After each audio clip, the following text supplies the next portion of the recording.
I've rarely been this excited about a guitar. This is a guitar that I had in 1978.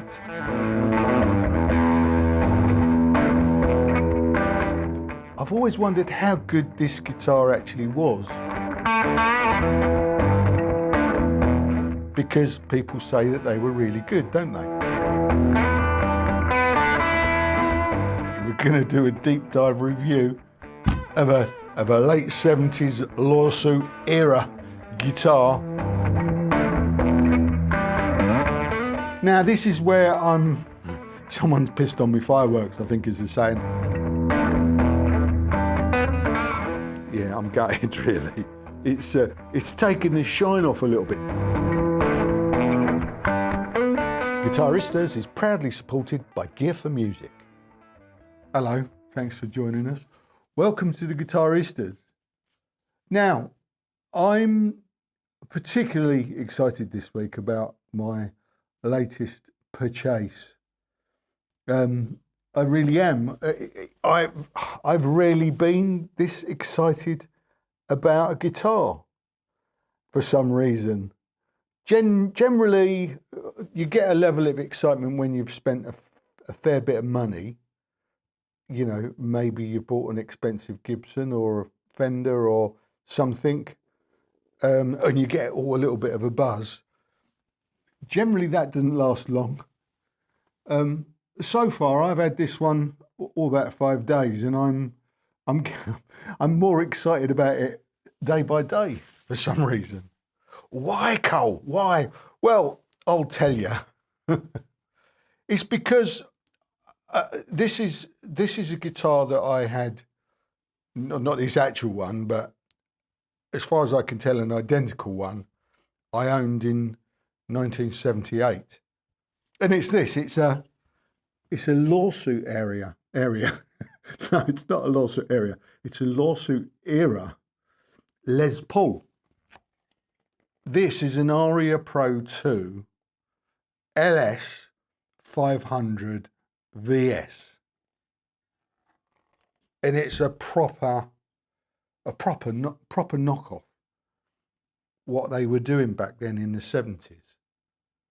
And I owned one of these in 1978. It was the first decent guitar that I ever owned, and I bought it new. As far as I can recall, I think I paid what was quite a lot of money for me in those days, about £280. In fact, I got it on tick, on the Never Never, and I remember my dad had to sign as guarantor for it. But I'd had cheap, shitty guitars, and I was actually in a band. I was in a band. No, but I was in a working band. I was actually a semi-pro muso when I was, what was I then, 17 years old. I was doing pub gigs, so I was earning a bit of cash from it. So we got me a decent guitar. And I used it for about a year or so, until inevitably I thought it had the wrong name on the headstock. So I actually ended up trading it for my first SG. So I've always wondered how good this guitar actually was, because people say that they were really good, don't they? So I've had my eye out for a while to try and get one that I thought was exacto the same, and I found one. Found it on reverb.com. I bought it from Sea Guitars down on the south coast of England, and well, I paid, how much do you reckon? I paid £625 for it, which I thought was a really good deal. And I'll be honest with you, when it arrived, I was really impressed. It was better than I was expecting. It's in really good nick for a guitar that's that old.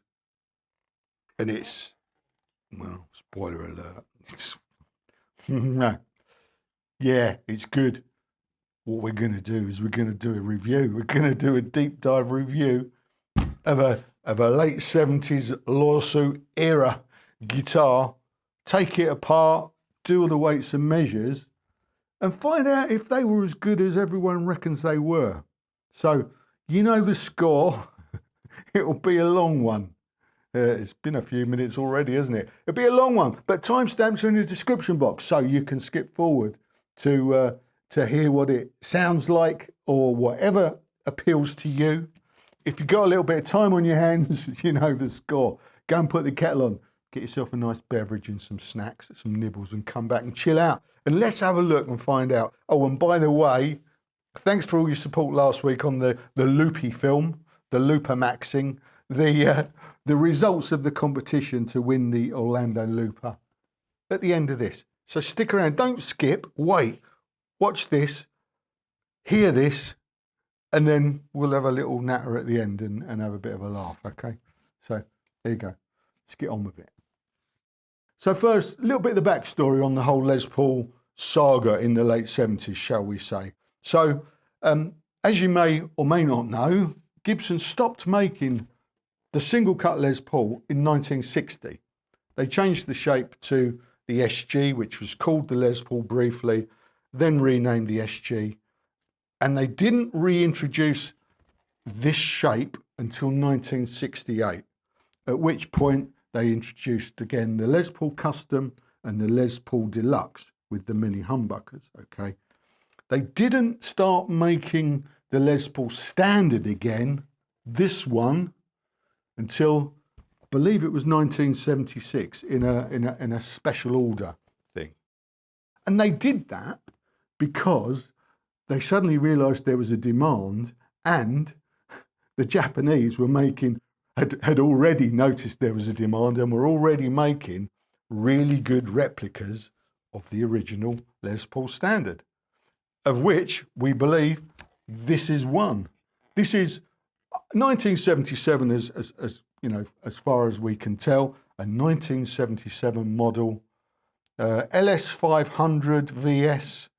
500 stands for 50,000 yen, I think. So it would have cost, yeah, I think I paid £280, but it was certainly around about that ballpark.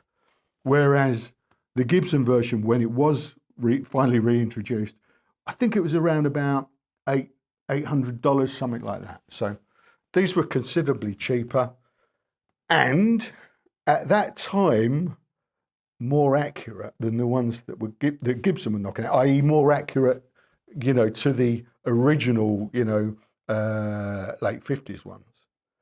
It's a mahogany body, and it's a pancake body in that it's two pieces. It's got no maple in the middle there like the Deluxe does. It's two bits of mahogany as far as I can tell. I think it might be a couple of bits, but it's, as you can see, it's pretty well matched if it is. I was expecting it to feel really heavy. I haven't weighed it yet. Let's do that now. It's not a 10-pounder, I don't think. Let's find out. Here we go. Just over £9, £9 1 ounce, which is 4.13 kilograms. I'm surprised. I honestly thought it was going to be like a 10-pounder. It might be lighter than one I used to have, actually. Or I was just a bit weak back then. Sorry, I've just realised I haven't actually showed you the picture yet, have I? This is me with that very guitar. This picture was taken in 1979. I haven't changed hardly at all, have I? I did actually have short hair for quite for about, I don't know, how long? About maybe, I had it cut shortly after that, actually, in 1979. I had it cut shortly after that because that band that I was in were a bit of a post-punk, you know, like alternative band sort of thing.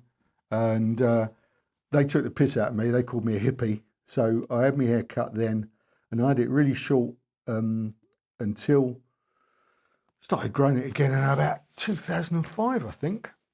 So, you know, when I realised I didn't give a fuck anymore. Anyway, moving on. That's the weight. It's got a maple cap, this guitar. It has got a tradition, so it's a traditional Les Paul build. Mahogany body, maple cap, We'll have a look under these in a bit so we can actually prove that. The neck, it's a one-piece set neck. It's made out of maple though, I can tell you that. It's one piece, and I've had a look back on the Japanese guitar forum. There's some blurb about the Aria Pro 2s on there, and they're very proud of the fact that it's highly seasoned maple. Okay, it's got a bit of a volute there, as you can see. And well, let's have a look at the profile and measurements on the screen now. Okay, here's the neck profile and measurements at the 1st fret. And here's the neck profile and measurements at the 12th fret. I mean, in the hand, it's quite a slim, so I suppose it's what they probably call it a 60s profile. It's a C. It's not by any means fat. There you go. Now, what's very interesting about this particular, well, what's one of the very interesting things about this particular build is it's got nibs, it's got fret nibs. Let's get the strings off and have a closer look. So here you are, here's a close-up of the fret nibs. I was very lucky, I think, to find one of these with the original frets.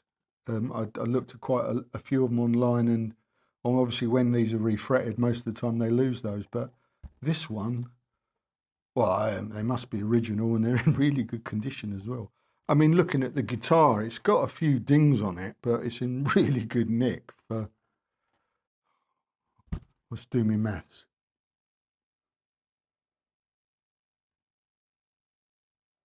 49 years old? Something like that, isn't it? Yeah, look at it. So, pretty chunky frets on it. Proper binding. It's got a little bit of, I'm just sort of, someone's going to point it out, aren't they? Look, I'll just do a close up of that. It's got a little bit of, looks like glue muck there. A tiny little bit there. I thought, is it a, I think it's maybe where the lacquer's cracked and somebody's tried to, maybe, I'm not going to say hide it, but it looks to me like the nut's been out at some point. But look, there's no repair on it, as far as I can tell. Looks pretty sound. Right, now, I'm quite intrigued now to find out a little bit more about this here. So I've got my black light out, and we'll have a look, see what it tells us. Turning the spotlights off. Right, here we are. Hopefully you can see this. So the overhead camera, you can see it's glowing green. So what that is all about, ladies and germs, is that over the years, the ultraviolet light, it has some kind of effect on the, well, I was going to say nitrocellulose, because generally it is nitrocellulose that it kind of affects it, and that's what you get. So maybe this is nitro. I don't know, or maybe there is just something in the paint that they used. So, I mean, I don't know how much of this you can see. Let me just show you. So this here, if you can see that on that overhead camera, you can see that wear mark there. And this wear mark there. That you can't see that under normal light. So it's clever the way that the black light shows up paint imperfections and repairs, and I'm just looking and trying to balance it. You know, there's no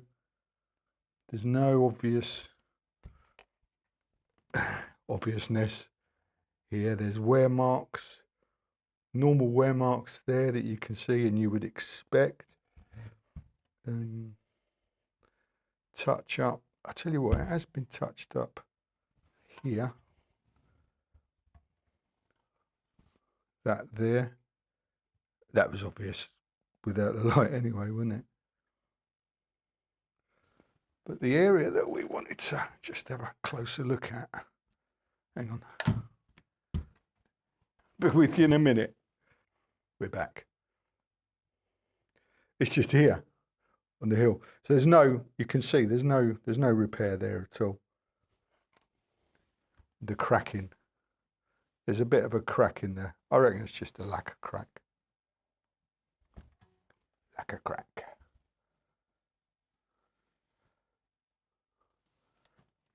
No headstock break though. Rosewood fingerboard. It's been played there, you can see. A little bit of divot in there. Rosewood fingerboard. Traditional inlays. I did notice that this one down here is a little bit wonky. I'll do a close-up of that.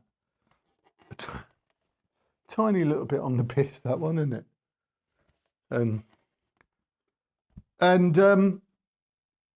Look, it's got the 2-screw bell truss rod cover.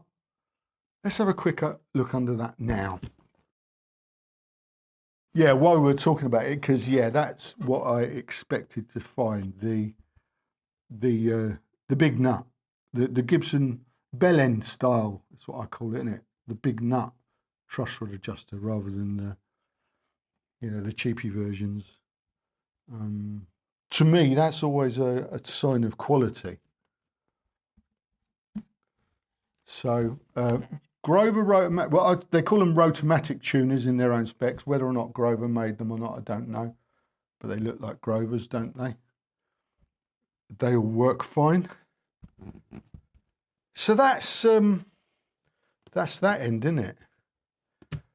Down this end, right now. It's kind of it's not book matched top. This, I'm sorry, I'm flying around a little bit at the moment because I'm a bit excited. It's not mapped, not book matched. It's kind of a one-piece maple cap on this, isn't it? Yeah, one piece. Bit of flame though.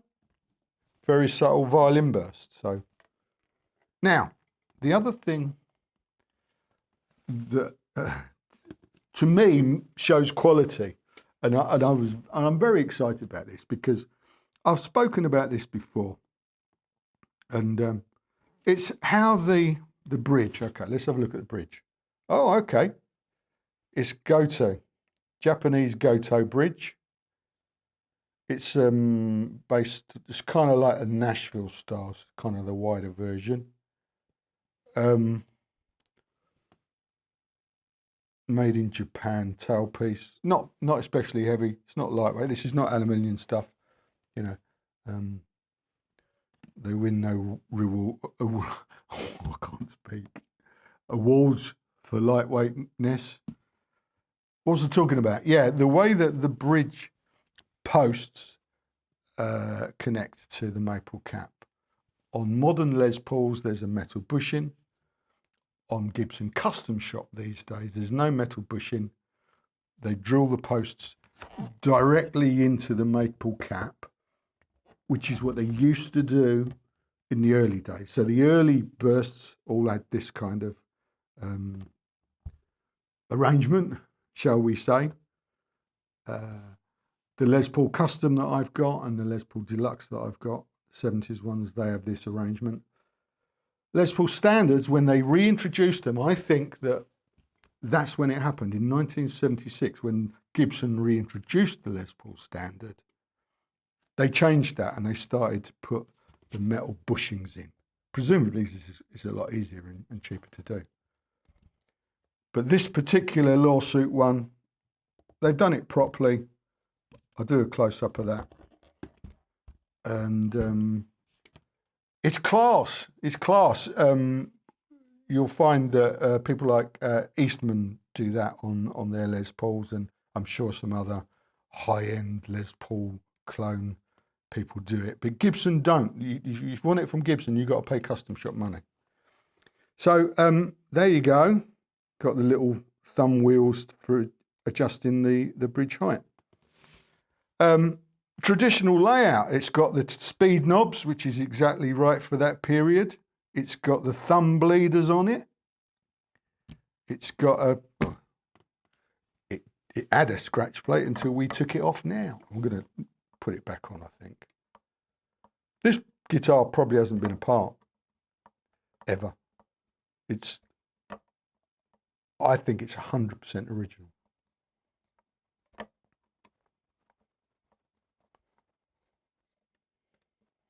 It's quite a find.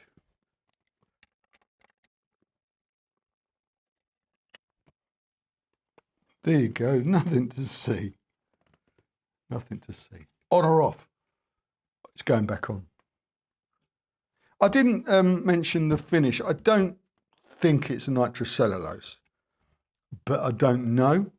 It's got some little, I mean, I'd say it isn't, but I mean, it's got some little dings which indicate it's not massively thick finish, I don't think.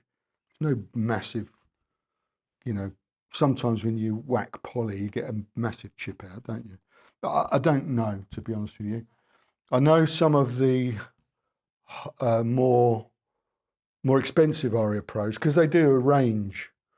They do a 700, I think, and I don't think this is. I think this is an LS 500 VS. To the best of our ability to identify it. There's not a lot of info out there on these, and there's no serial number on this at all, is there? No. So I don't know. I'm going to say it's not nitro. Okay, moving on. 2-volume, 2-tone. We'll have a look in there in a minute. The pickups. These are they're humbuckers. They're Alnico magnets, and they're Aria Pro's own design, and they call them Protomatic 2s, this particular one. Now, some of the Aria Pro 2s of that era, probably the more expensive one, or maybe the custom, they did a custom version, actually had American DiMarzio pickups in. So I'm thinking that these might have been modelled on the DiMarzios. So let's take some readings. Here we go. Bridge. Yeah, it's 16.06 K. And the inductance is 5.78 Henrys. The neck, yeah, it's also high reading. I'm going to say hot, but it probably is hot. 15.75 K. 5.75 Henrys is the inductance. Middle, just for fun, 7.95 K. Now, so you've got to bear in mind that in the 70s, everyone was taking the pickups, the original pickups, out of their Les Pauls and putting DiMarzios in, weren't they? It was a thing. Certainly, Les Paul Deluxes were really suffering at that time. They were being routed out, and DiMarzios were going in. So I guess that, again, that was a kind of the Japanese response to the fashion at that time. There's a couple of things about this guitar that were, I suppose they thought improvements on the original late 50s ones, like maybe the maple neck and hotter pickups. So let's have a look underneath these anyway, and just have a look and see if there's any identifications. I'm loath to do this because, yeah, I don't think this has been tampered with at all.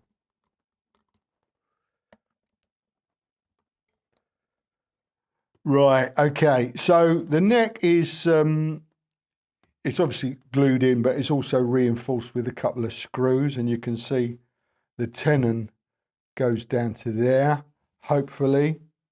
Now, this is where someone's pissed on me fireworks, I think is the saying, a little bit.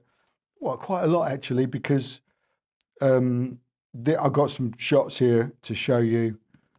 This cap is a maple laminate. It's quite a thick laminate. It's about It's a couple of mil thick at this point. So I'm assuming that that's, well, I don't know. I can't assume anything. I can just tell you what I see, and you can see it yourself. There's a little laminate. Underneath that, there's another layer that may be maple. It's got some little notches in it for some reason. Probably to aid the manufacturing process. I'm not going to bet on that being maple. I'm going to say that that's probably another layer of mahogany. Anyway, that's what we can see. Pickups, there's no markings on them whatsoever. There you go. So let's put those back and have a look in the control cavity. Here's the switch. I don't know if it's original. It's a kind of a PCB style, but given that the controls here are mounted on a solid state board, which I do know is original because they talk about it in the Aria Pro catalogue. This is definitely original, so I reckon that is as well. There you go. Let's put it back together, put some strings on it, plug it in and see what it sounds like. See you in a minute. Right, here we are, a new set of Ernie Ball regular slinkies. That's what it sounds like unplugged.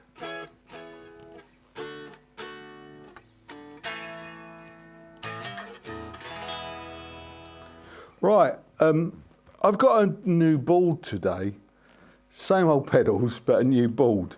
Because it had expanded since I recently rigged up 2 extra amps. It had expanded, so fortunately I had a larger pedal board downstairs. So have a look. I've fitted. It's exactly. I think it's exactly the same as it was last week. I'm just going to talk you through this quickly because I'll probably use several amps. I'll start with the Princeton 65, but I'll probably play in some others. So the guitar goes to the Polytune, and then it goes to this first splitter, the orange detonator, and that splits the signal. One side goes through the pedal board, so the green side goes just through the pedal board, but the red goes to the Holy Grail reverb and into the Marshall JCM 800 Studio. Okay. The green goes through the pedal board, which is basically the Clone, the Warm Audio Centavo, ODR1 overdrive this week still, the Rat still this week. I've got a digital delay for a little bit of slapback, and then that goes into a second orange detonator pedal. Green on that is just the Princeton, okay? So if you see green on both, it's just the Princeton. If you see red on that one, it's just the Vox, okay? If you see blue, it's the Vox and the Princeton. So let me just talk you through that again, just for the amp settings, okay, so you know what you're hearing. Red will be the Marshall. Green will be just the Princeton. Green, red will be just the Vox. Green, blue will be the Vox and the Princeton. And wait for it, blue will be all three. Have you got that? Sorry, I just thought I'd explain. I know it's a bit dull and you probably got lost, but I've done it now. So we'll start with just the Princeton, no pedals at all. This is what it sounds like.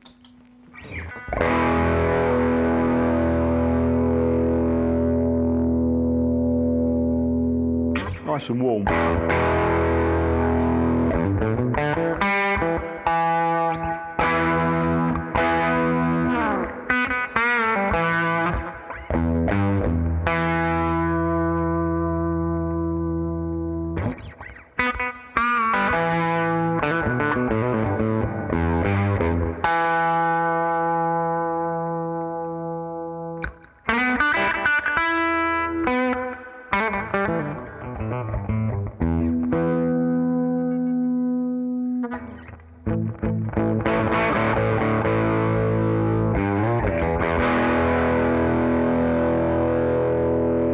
That's without any pedals. It's not quite there. I mean, what I'm trying to do is obviously get that Billy Gibbons sound.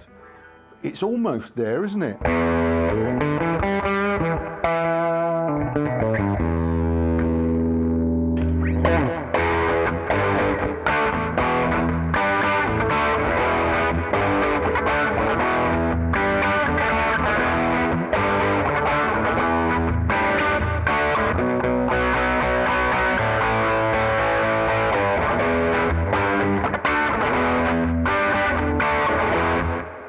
It's not bad, is it?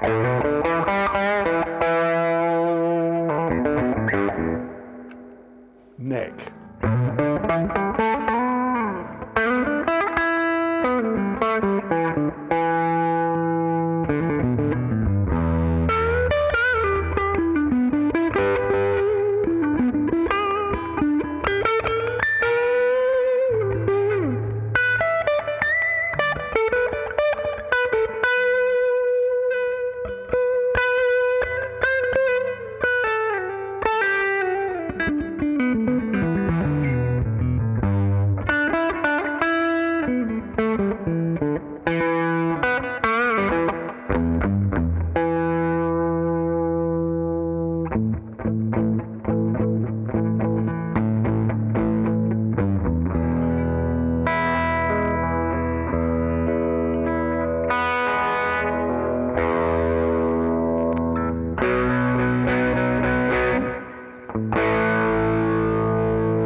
Fender.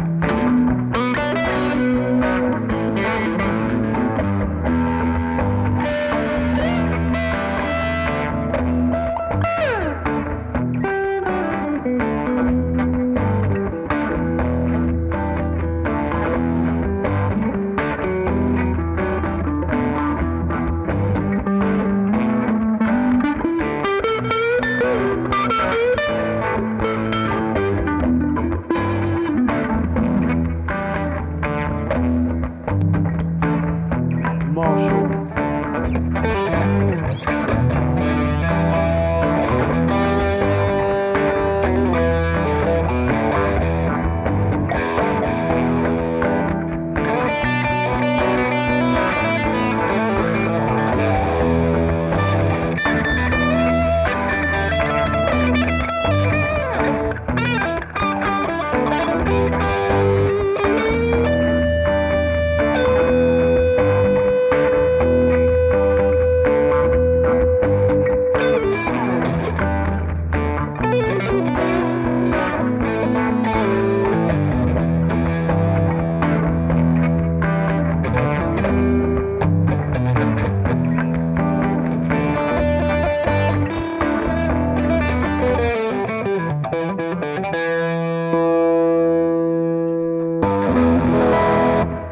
All three.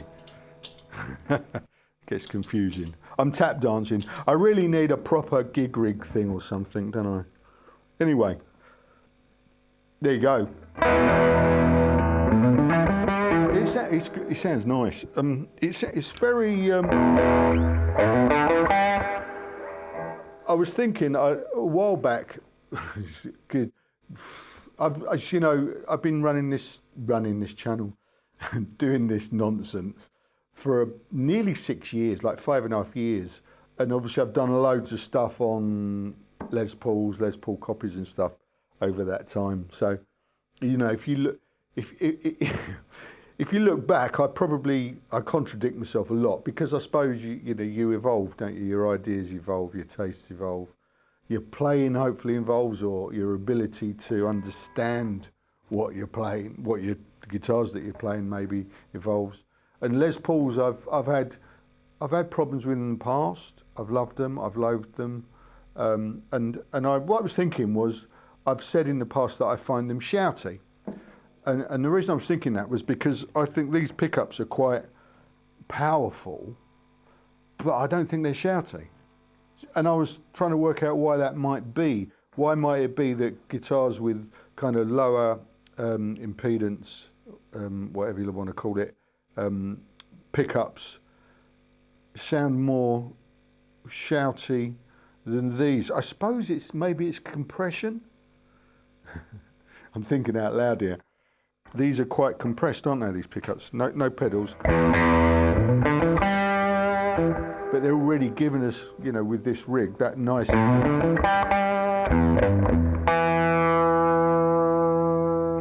Maybe it's the case that with more shouty, lower impedance pickups, they're not like that. If we had time and an appropriate guitar, well, you know what, I will do that.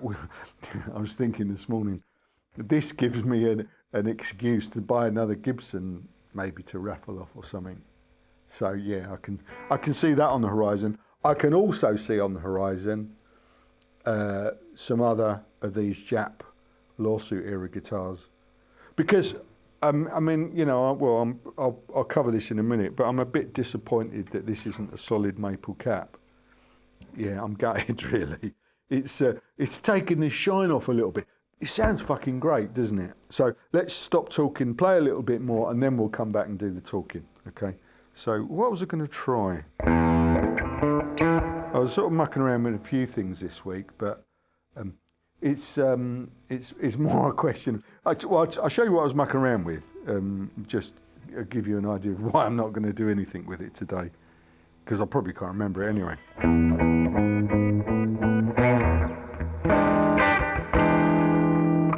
Anyone?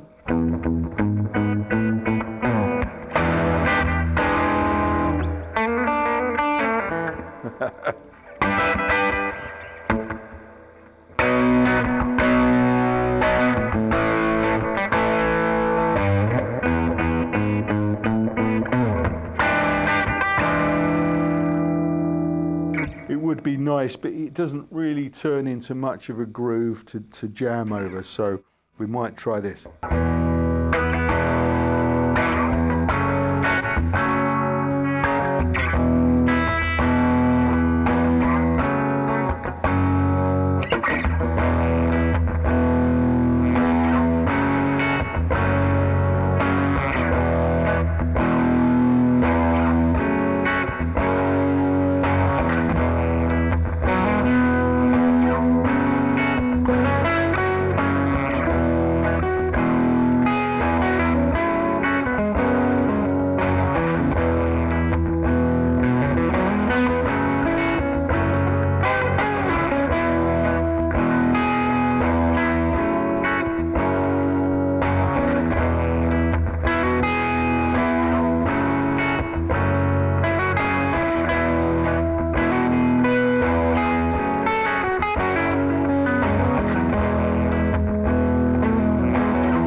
There we are. It sounds all right, doesn't it?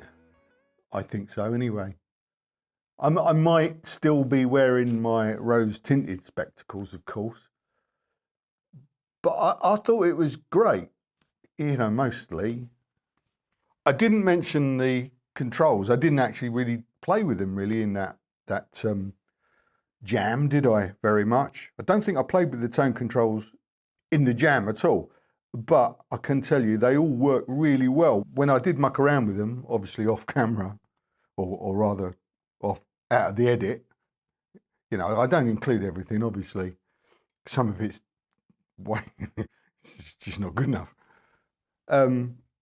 What I do, so I do this, you see, I start talking and then I go, what the fuck am I talking about? And I go down a little rabbit hole and I go, oh, I've got to back out. And sometimes some of that stuff's really good, but I can't use it because there's no kind of way into it. And I don't like, you know, jump cutting.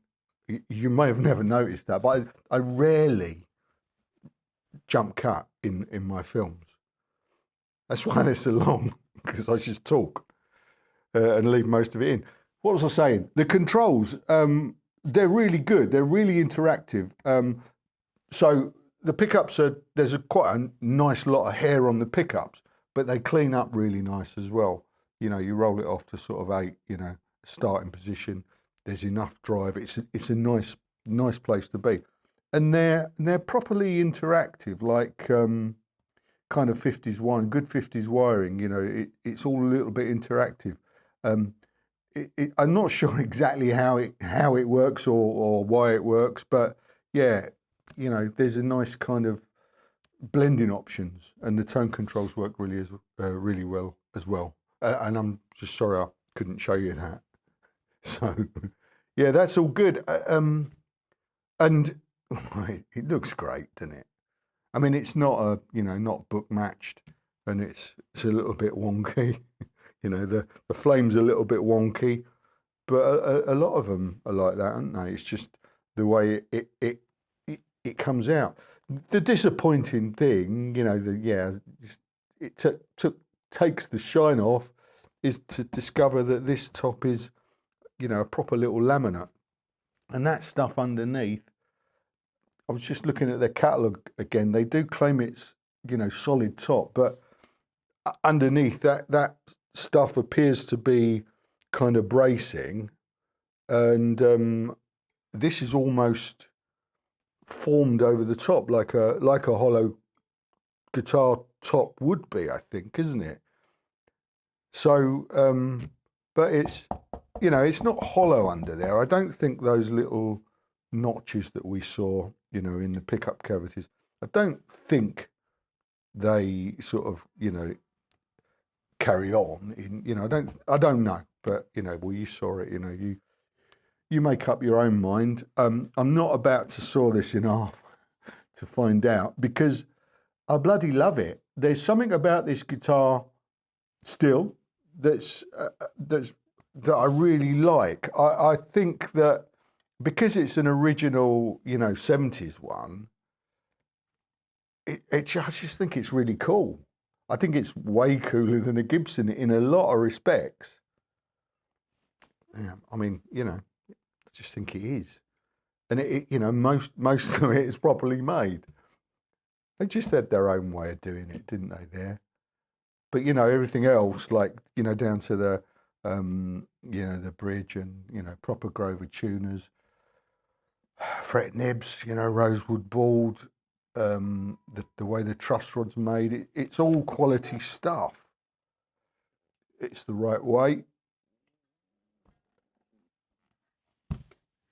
I like it. I do. Does it sound as good as a Gibson? We might find out one day. I'm well up for getting some more of these lawsuit era guitars. I should try and look out for a Tokai, whatever they however to pronounce it, from the 70s. They're a little bit pricey.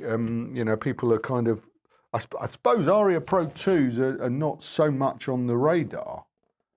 Look at that headstock. It's all right, isn't it? I'm proud of that. So there you go. Yeah, we'll do more of this sort of stuff if you like it. Let me know in the comments. Let us know what you think. Do you think it's a load of old rubbish? So I'm going to move on now. I've got more thoughts about the whole thing, but I think we'll save some of those for future comparisons and stuff, because it would be an idea to, perhaps, to compare this to the current Chinese, knockoffs, if you like, or copies, and see, see how they kind of stack up. Because you get some really good Chinese copies these days, don't you? And some not so good ones. Right, I'm going to move on. Results of the looper competition last week. If you saw last week, did a whole thing about, well, it was mainly all about looping, wasn't it? Great response. Thanks everyone. Thanks everyone that commented. And we ran a little competition to win. I accidentally bought a second Heartwood Orlando. Yeah, that's the posh version. I accidentally bought a second Heartwood Orlando looper and didn't notice, and it turned up. So I said, oh, you know what? We'll give it away. Comment, make a comment, make a humorous comment, blah, blah, blah. And the most thumbs up will win it. So the winner, I'm proud to announce the winner of the Orlando is Marsh P, with 78 thumbs up as of just now when I looked. And Marsh P, your comment was, I need a looper because nobody should be exposed to my playing repeatedly but me. So that got a lot of love at 78 votes. There was well, there were quite a few actually that got in the near 50 thumbs up. There's one in particular that struck a chord with several of us, including me, and that was from Rob Allen, 46-year-old dad of 4, and I think he's approaching 60 thumbs up or something. Rob, I feel like that you deserve one as well. And I think a lot of people will agree. So I've decided I'm going to send you the one off the little board that I did last week, and I'll get myself another one. So there you go. 2 loopers going out. So Marsh P and Rob Allen, you need to email me with your details, okay? The email address is in the info tab on this YouTube channel. So go to the Guitaristas main YouTube channel, look on the info down the bottom, and you can get me email address. Email me your contact details, and I shall send you both an Orlando looper. That's it. So that's it for this week. Thanks for watching. It's been a long one, this, isn't it? I'm loving this guitar. I am loving it, and I'm keeping it. I'm proud of it. Back to the 70s for me. Right, that's it. I'm wrapping up. Now it's kind of holiday season here in the UK. Schools are all on holiday. It's a bank holiday Monday next week here, and I've got to do my VAT and tax returns. So I may or may not be here on YouTube next week, depending on how things pan out. So please come and check. If not, I'll post something in the community tab just to let you know. If I'm not here next week, forgive me. I'll be back the week after. If I am here next week, please come. What? I shouldn't have mentioned it really, should I? Come back next week and find out if I'm here or not.